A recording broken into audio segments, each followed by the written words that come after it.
Viewers. दर्शकों नमस्कार, मैं हूं आपके साथ मीनल और आप देख रहे हैं मिनस न्यूज टीवी। आपका बहुत बहुत स्वागत है शाम की खबरों में। और अब आगे बढ़ने से पहले डालते हैं नजर आज की मुख्य सुर्खियों पर। कनाडा में पीएम मार्क कार्नी ने पीएम मोदी को G7 शिखर सम्मेलन में किया आमंत्रित, राजनीतिक टिप्पणी कर जोर शोर डाल का बयान। कोलकाता में टीएमसी नेता अनुब्रत मंडल के खिलाफ अभद्र टिप्पणी पर बीजेपी विधायक ने विधानसभा के बाहर किया प्रदर्शन, गिरफ्तारी की मांग।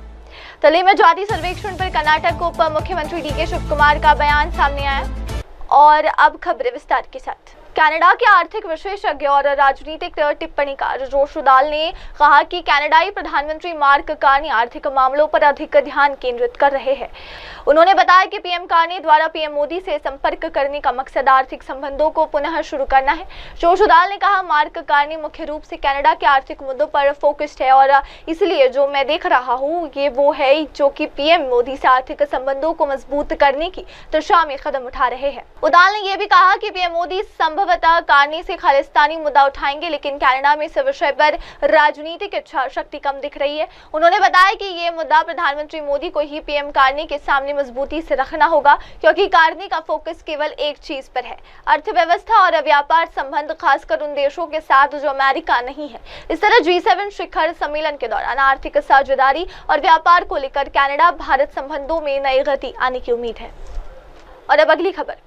कोलकाता में टीएमसी नेता अनुब्रत मंडल के खिलाफ अभद्र टिप्पणी पर बीजेपी विधायक ने विधानसभा के बाहर किया प्रदर्शन, गिरफ्तारी की मांग। कोलकाता में पश्चिम बंगाल विधानसभा के बाहर बीजेपी के विधायक अनुब्रत मंडल के खिलाफ उनकी महिलाओं के प्रति कथित अपमानजनक टिप्पणियों के विरोध में प्रदर्शन कर रहे हैं। उन्होंने अनुब्रत मंडल की गिरफ्तारी की मांग की। बीजेपी विधायक सुमिता सिन्हा ने कहा कि हम अनुब्रत मंडल की महिलाओं के खिलाफ अभद्र टिप्पणी के लिए उनकी गिरफ्तारी की मांग कर रहे हैं। हम इस मुद्दे पर विधानसभा में बोलना चाहते हैं, लेकिन हमें अनुमति नहीं दी गई। हम इस मामले की जानकारी मुख्यमंत्री को भी देंगे।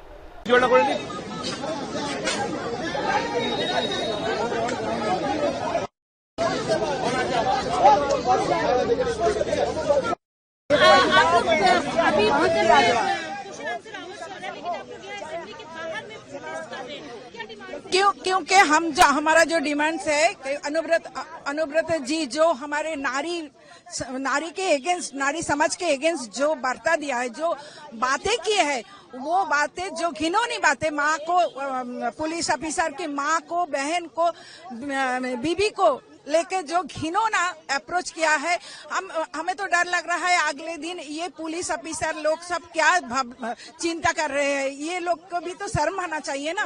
तो हम लोग इसके अगेंस्ट हम कुछ बोलना चाहते थे विधानसभा के अंदर, पर हमको बोलने दिया नहीं गया, इसलिए हम लोग बाहर आके प्रोटेस्ट कर रहे हैं।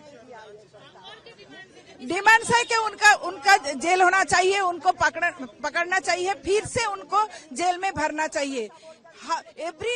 इतने सारे माने जो हमारा नारी समाज है वो सबको अपमान कर रहा है, तो क्या उसको फिर से जेल नहीं जाना चाहिए? ये हमारा डिमांड है, उसको फिर से जेल जाना चाहिए, क्योंकि उसके अगेंस्ट पहले तो बहुत सारे एलिगेशंस है, फिर अभी ये है कि नारी समाज को इतना घिनौना इंगित कर रहा है। इसके लिए इसको तो जेल जाना ही चाहिए, हमारा डिमांड वही है। हाँ बिल्कुल, हम सीएम के बोलेंगे, हम सीएम के काल भी बोलना चाहते थे, पर वो सुना नहीं, क्योंकि काल सीएम का अपनी कुछ बातें थी, इसलिए उन्होंने जितने दूर तक उनकी बात कहने के अलावा किसी को बात करने नहीं, कल एलओपी को भी बात करने नहीं दिया। और मैं उत्तरकाशी के एमएलए हूँ, मेरा नाम सुमिता सिन्हा। और अब अगली खबर। दिल्ली में जाति सर्वेक्षण पर कर्नाटक उप मुख्यमंत्री डीके शिवकुमार का बयान सामने आया, जहां कर्नाटक के उप मुख्यमंत्री डीके शिवकुमार ने जाति सर्वेक्षण के मुद्दे पर कहा, हम लोगों की भावनाओं को समझते हैं और हर जीवन का सम्मान करते हैं। हमने समाज के विभिन्न वर्गों से जानकारी इकट्ठा की है। कुछ लोग इसे 10 साल पुराना सर्वेक्षण मानते हैं, हालांकि हम इस पर काफी पैसा खर्च कर लिया है, लेकिन मूल रूप से हम रिपोर्ट से सहमत है। जो भी रिपोर्ट आए, हमें केवल आंकड़ों की चिंता है। उन्होंने आगे कहा, 22 जून को हमें इस पर अंतिम फैसला लेना था, लेकिन उससे पहले मेरी पार्टी के हाईकमान ने हमें बुलाया। उन्होंने विस्तार में जानकारी मांगी और मीडिया नेताओं से परामर्श किया। उन्होंने हमें निर्देश दिया कि हाँ, आप अपनी नीति के अनुसार बैकवर्ड क्लास कमीशन के तहत काम करें, किसी को नाराज नहीं होना चाहिए। We know the sentiment of people. We respect every life. That is a different issue. This is an issue which was been lingering from last 3 months. The matter was placed in the cabinet. All the ministers had their own opinion. We have collected information from various sections of the society. Some of them, they feel that it is a 10-year-old survey which has been done. Though we have spent a lot of money on that, but basically we agree the report, whatever the report is there. But we are only worried about the numbers. That is why even on the scheduled caste internal reservation, a survey is been, resurvey is been conducted on their own right and left issue. Now government, my party discussed with all of them. 22nd we were supposed to take a final call on that. Before that my party high command has summoned. They have asked us the detail, they have consulted with various leaders and they directed us. Yes, you go by your policy of whatever the backward class commission is there, but give an opportunity, but what has been done. So let every section, let no one should be annoyed. See, yesterday you should be very happy that the Lingais and the Vakariga leaders and all the Mutts have welcomed the decision of what the party high command has said. What the high command has said. So my chief minister also agreed. We both were a party to the entire discussion and we have agreed and we will see that it will be a people's movement. Let even BJP people also, whatever they want to fill up the gap. They feel that it is not good, not proper and all. This report was being submitted by a BJP man. Again, he was a BJP leader. Then he joined the Congress. After submitting the report, he joined the Congress party. This Mr. Jaiprakash Hegde was being appointed from the BJP itself. It was their report. But now we said that we have accepted the report and we did before placing it before the assembly. Now we have taken a call.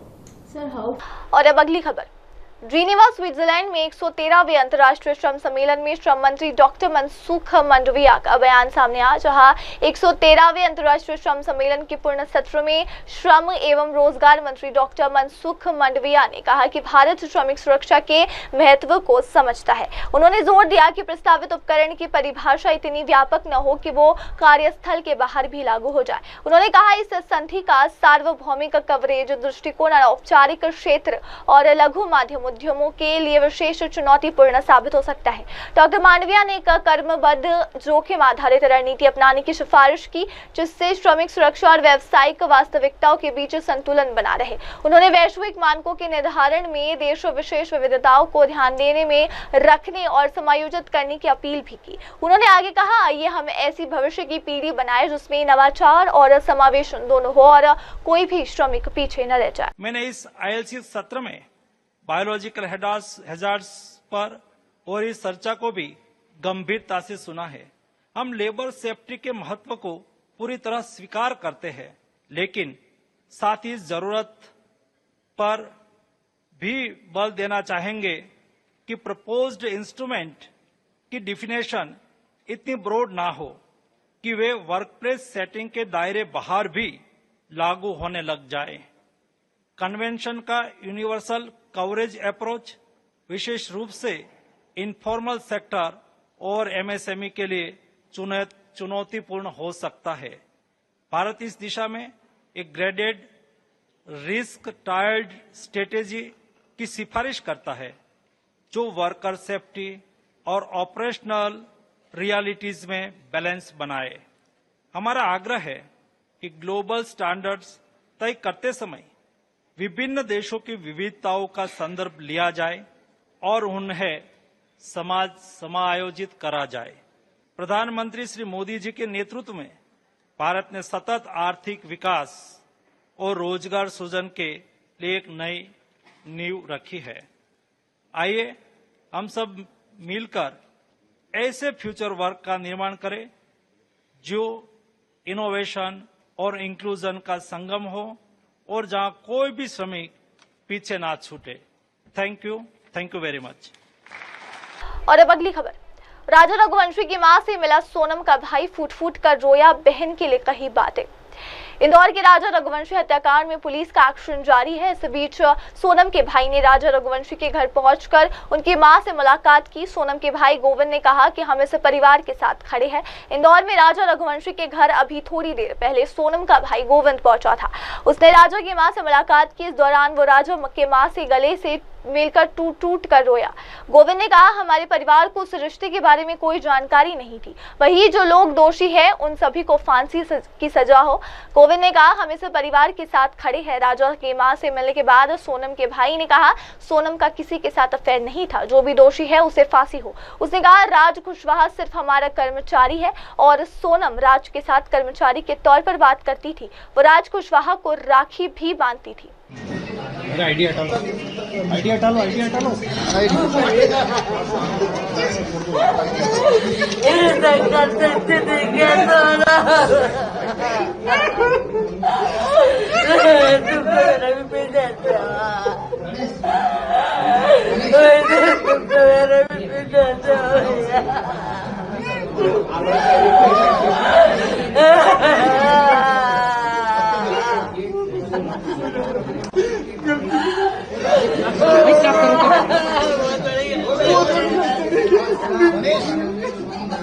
क्या है? हाँ yes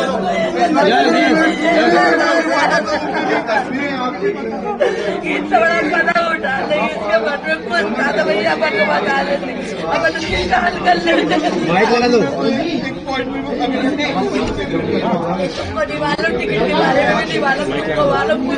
mic लगा दो।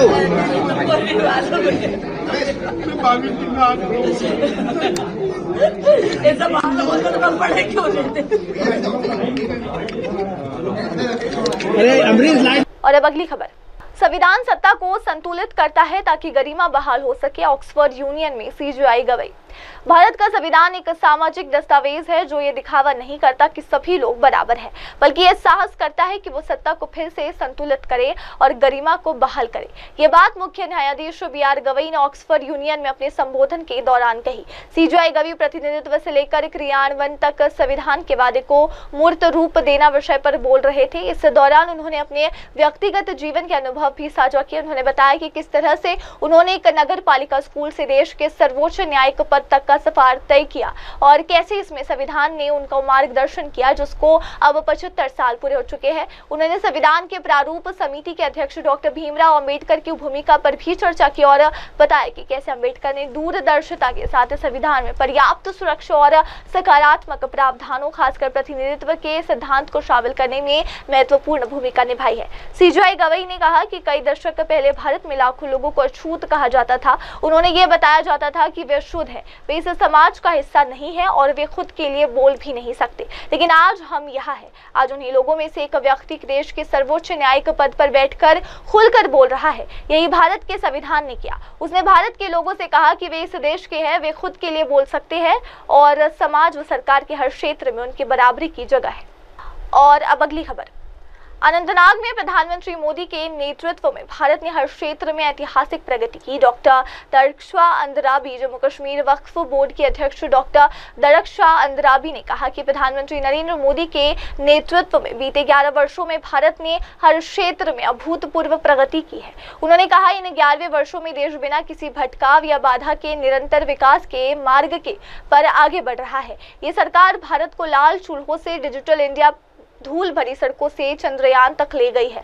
Doctor Andrabi ने आगे कहा कि आज भारत शिक्षा, आधारभूत ढांचे और आर्थिक शक्ति के मामलों में विश्व में अग्रणी देशों में शामिल है। उन्होंने 5 अगस्त 2019 के बाद जम्मू कश्मीर को स्वर्णिम युग में प्रवेश करने वाला बताया। उन्होंने कहा, अब यहाँ न हड़ताल है न भय।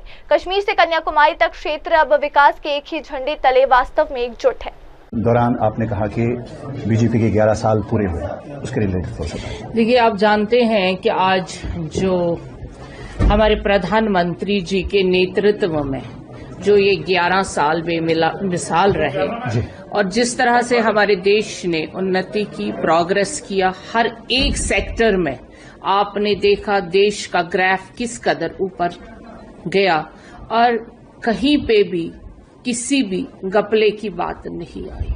प्रधानमंत्री जी ने देश को जो नई शक्ल दी, जो गरीब कल्याण और गोल्डन एरा जिसको कहते हैं वो मोदी सरकार है। और जिस तरह से मोदी जी ने जीरो से यानी एक गरीब वर्ग की बहन को और गरीब मजदूर को घर दिया और उन रोती हुई आंखों को जो चूल्हे की धुएं से आंखें लाल हो जाती थी उनको गैस सिलेंडर यानी उज्ज्वला स्कीम देकर स्नान घर यानी इज्जत घर जो शौचालय के लिए बाहर जाती थी बहनें और जिस पे हमारे अपोजिशन उस वक्त हंसते थे, आज वो इज्जत से मेरी बहनें सुबह जब उठना चाहती हैं उठती हैं और इज्जत से इज्जत घर में जाती हैं।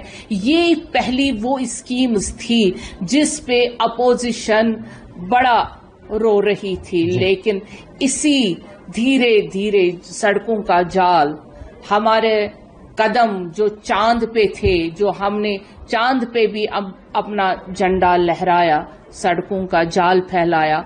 आईआईटी और डिजिटल इंडिया आज नंबर 1 पे है, देश नंबर 1 पे है, प्रोग्रेस उन्नति और एजुकेशन सेक्टर में आज देश नंबर 1 पे है और हमारी जीडीपी नंबर 1 पे है। आप देख लीजिए इकोनॉमिकली जो देश इकोनॉमिकल पावर बन जाता है वही रूल करता है। आज हमारा भारत उस तरफ जा रहा है, वहां पे हमने झंडे गाड़ दिए मोदी जी के नेतृत्व में।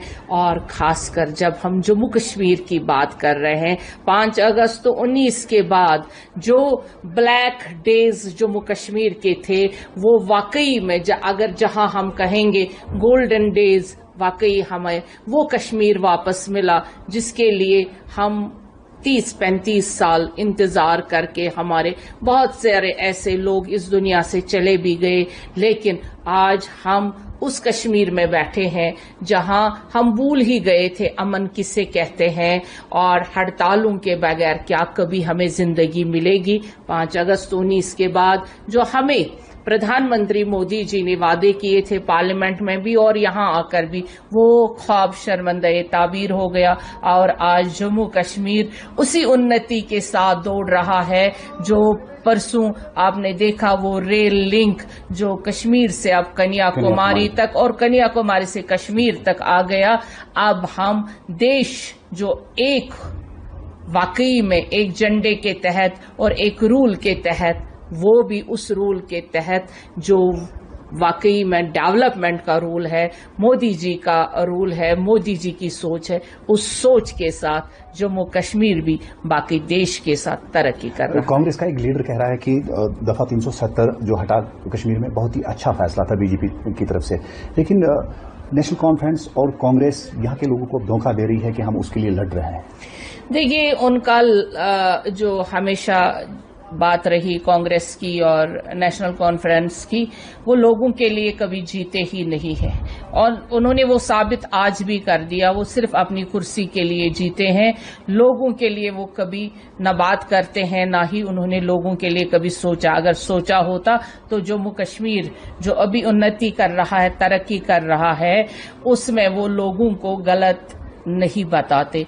आज जम्मू कश्मीर का हर एक बच्चा, हर एक फर्द मोदी जी के उस यकीन के साथ है जो 5 अगस्त 19 के बाद हमें यहाँ 30 सालों के बाद अमन मिला है।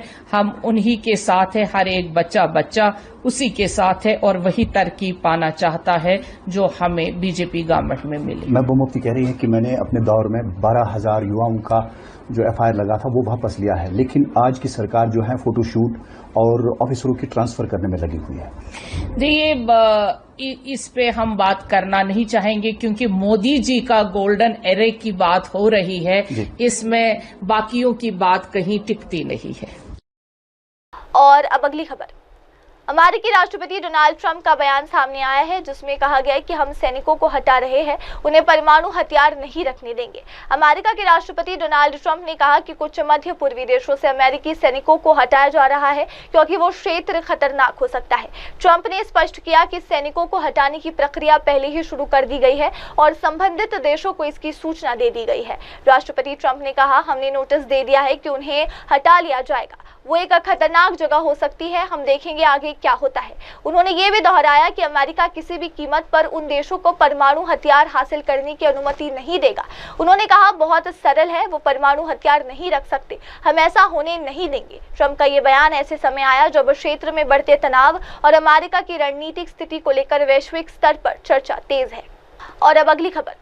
बांग्लादेश के मुख्य सलाहकार मोहम्मद यूनुस ने शेख हसीना के ऑनलाइन भाषणों को लेकर निराशा व्यक्त की है। उनका कहना है कि हसीना के भारत के बांग्लादेश के खिलाफ भाषण देने से देश में गुस्सा बढ़ रहा है। यूनुस ने हसीना के प्रत्यार्पण की मांग करते हुए कहा कि भारत द्वारा गलत सूचना फैलाई जा रही है और द्विपक्षीय संबंधों पर तनाव है। बांग्लादेश के मुख्य सलाहकार मोहम्मद यूनुस भारत सरकार से निराश है। उनके अंतरिम सरकार के लिए भारत से दिए जा रहे शेख हसीना के ऑनलाइन भाषण खतरा बने हुए हैं, क्योंकि शेख हसीना भारत से ही यूनुस सरकार की नाकामियां दुनिया के सामने ला रही है, जिसको लेकर मोहम्मद यूनुस ने भारतीय प्रधानमंत्री नरेंद्र मोदी की आलोचना की। यूनुस का कहना है कि अपदस्थ प्रधानमंत्री शेख हसीना के ऑनलाइन भाषणों पर अंकुश लगाने के ढाका के अनुरोध को दरकिनार करने के बाद पूरे बांग्लादेश में गुस्सा भड़क रहा है। हाल ही में लंदन के चैथम हाउस में एक चर्चा के दौरान बोलते हुए यूनुस ने प्रधानमंत्री मोदी के साथ हुई बातचीत को याद किया।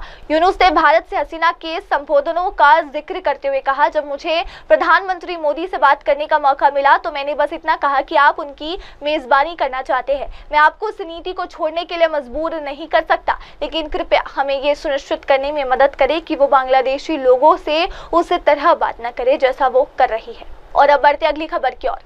अमेरिकन मेडिकल एसोसिएशन के अध्यक्ष बने श्रीनिवास मुकम्मला इस पद पर पहुंचने वाले पहले भारतवंशी।